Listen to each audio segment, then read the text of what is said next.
हर दिन एक भिखारी दरवाजे के पास आकर भीख मांगता था और घर का मालिक हमेशा घर के बाहर आते ही उसे देखकर फिर जाया करता था। कई बार उसके लिए गाली भी बकता। वो कहता, तू जिंदा ही क्यों है? पूरी जिंदगी ऐसे ही भीख मांगेगा क्या? धरती का बोझ क्यों बना बैठा है? और कभी कभी उस भिखारी को गुस्से में वह धक्का भी मार देता था।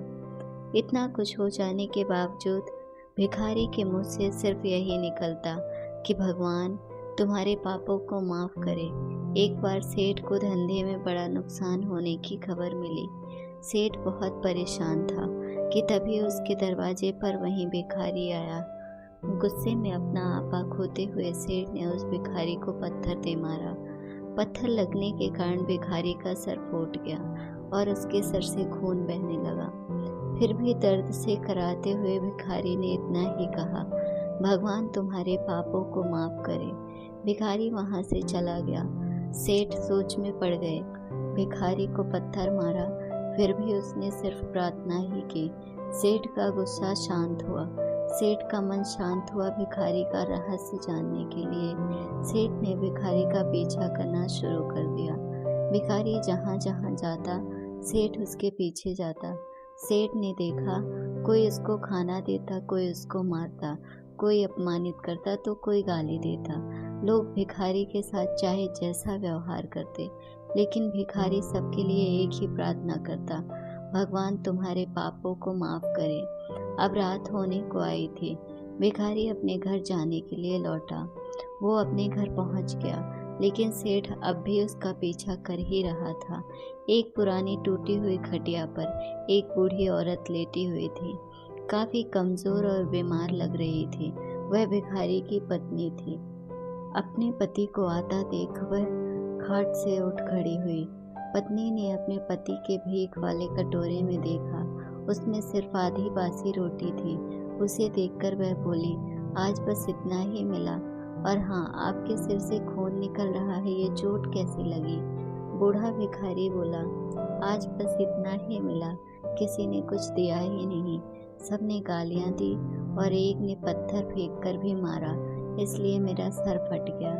एक गहरी ठंडी सांस लेकर बूढ़ा भिखारी फिर से बोला, यह मेरे ही पापों का फल है। तुम्हें याद है कुछ सालों पहले हम कितने अमीर थे? क्या कुछ नहीं था हमारे पास? हमारे पास हर चीज जरूरत से ज्यादा थी, लेकिन हमने कभी दान नहीं किया। और उससे भी बुरा हमने उस अंधे भिखारी के साथ किया जो हमारे द्वार पर भीख मांगने आया करता था। बूढ़ी पत्नी की आंखों में आंसू आ गए। वह बोली, हाँ, हम उस बेचारे अंधे के साथ बहुत बुरा व्यवहार करते थे, उसका अपमान करते थे, उसे खाने के लिए रोटी की जगह कागज दिया करते थे, उसका मजाक उड़ाया करते थे और कभी कभी मारा भी करते थे। मैंने कभी उसको रास्ता नहीं दिखाया। एक बार मैंने उसके मुंह पर मिट्टी भी फेंकी थी और वह हमेशा दुखी होकर यही कहता कि भगवान तुम्हें तुम्हारे किए की सजा देगा, भगवान तुम्हारे पापों की सजा जरूर देगा। उसका श्राप सच हुआ और हम इस दुख भरी जिंदगी में आ गए। भिखारी बोला, हाँ, उसका श्राप सच हुआ, इसलिए मैं किसी को बद्दुआ नहीं देता।